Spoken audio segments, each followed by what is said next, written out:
J'ai vécu une période très difficile dans ma vie dont personne n'est au courant, à part des très très très proches. Et, et j'ai... T'as du mal à parler. Et c'était la première fois de ma vie que je déteste mon métier. J'avais la haine envers mon métier. J'ai toujours cru que je fais le meilleur métier du monde. Quand j'ai vécu ça, Rouya, je me suis dit, tout est noir, je me suis dit, pourquoi je fais ce métier en fait? C'est quoi ce métier?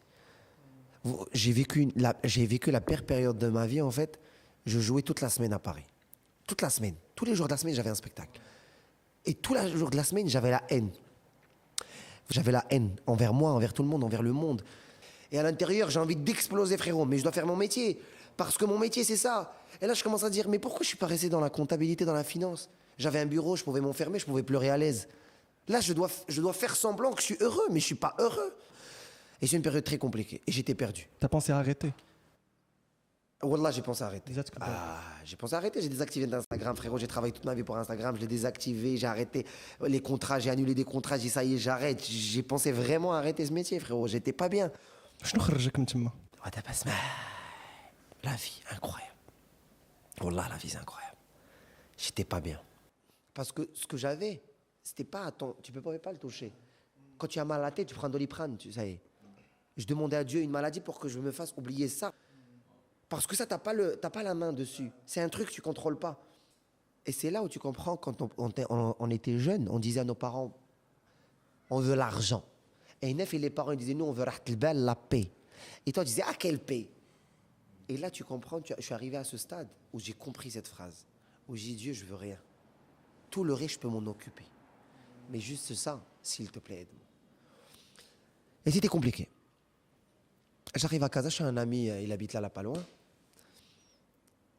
Et je suis posé. Et là, j'ai mon ami Francis Mercier. Il est DJ. Il me dit, Amine, je mixe à Toulon, viens me voir. Je suis au Mexique. Je rentre pour prendre un billet d'avion pour aller au Mexique. Wallah, je tape ME, il y a la Mecque qui sort en premier. Écoute-moi bien. J'ai jamais été à la Mecque, jamais fait une Umrah de ma vie.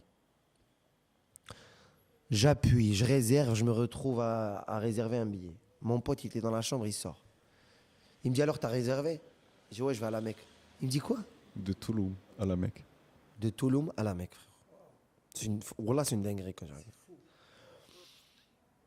Je monte. Mon pote, il sort, il me dit, Amine, comment ça t'as réservé? T'as pris l'hôtel? Je dis, non. Il me dit, bah, t'as déjà été? Je lui dis, jamais de la vie. Il me dit, mais t'es sérieux, tu vas aller là-bas? Je lui dis, ouais. On sort. Machin, je sors de chez lui, je rentre chez moi, je range mes valises, je les mets dans la porte. J'ai pris le vol de 6h du matin. Je prends le vol, je sais pas, frérot, je sais pas où je vais, je sais pas comment je vais, je sais pas ce que je vais faire, je sais rien. Tout ce que je sais, c'est que j'ai parlé à tous les humains du monde, personne ne m'a aidé. J'ai envie de parler à Dieu. C'est comme ça. Aucun être sur terre n'a pu m'aider. Là, j'ai envie de parler au Créateur. Allah. J'arrive à la Mecque, je fais 4 jours. Je fais que prier du matin au soir. Je fais que prier, je dis rien. 24 heures sur 24, je fais rien parce que j'arrive pas à dormir. Mon front, il est par terre. Je dis, ah Rabbi, Dieu, s'il te plaît, je veux rien. Libère-moi. Ça fait, je suis fatigué. J'arrive plus à revivre ma vie, j'arrive plus à faire des spectacles, j'arrive plus à parler à mes parents. Parce que mes parents, ils voyaient que j'étais pas bien, j'arrivais pas à leur parler. Parce qu'à chaque fois que je leur parlais, ils sentaient que j'étais pas bien, ils étaient pas bien. Donc, je voulais pas ça. Donc, à Khouya, j'étais sur moi-même, je voulais parler à personne pour pas gâcher la journée de personne parce que j'étais pas bien. Donc, je me suis renfermé sur moi. Toute la journée, Khouya. Mon front, il est par terre. Pendant 4 jours. Rien, je pleure et je parle à Dieu. Rien, je me libère, je dis Dieu, s'il te plaît, aide-moi. Allah. Voilà, comme ça. 5e jour. C'était un vendredi. 4h du matin. Le Fajr, il est à 5h du matin. Le Kaaba, il est en face de moi. Wallah, vous allez me prendre pour un fou.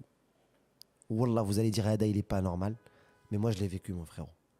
Mon front, il est par terre. Je suis en train de pleurer. Le Kaaba, il est en face de moi. J'ai dit, Rabbi, Dieu, s'il te plaît, sauve-moi. Juste aide-moi, je veux rien. Au moment où je lève ma tête, Dieu, il descend. Il prend mon cœur, il le lave, il le remet. Wallah, au moment où je me lève, on dirait je n'ai jamais vécu ça de toute ma vie.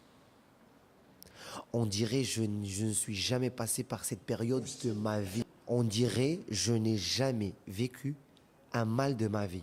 On dirait Royal Alzheimer. On dirait Dieu, il m'a supprimé la carte mémoire de dès que le moment. Et c'est à partir de ce moment-là, je me suis reconverti à l'islam. je suis rentré dans la religion. C'est à partir de ce moment-là que Amin Radi, il y a un nouveau Amin Radi qui est né. Ma vision de la vie, elle a changé.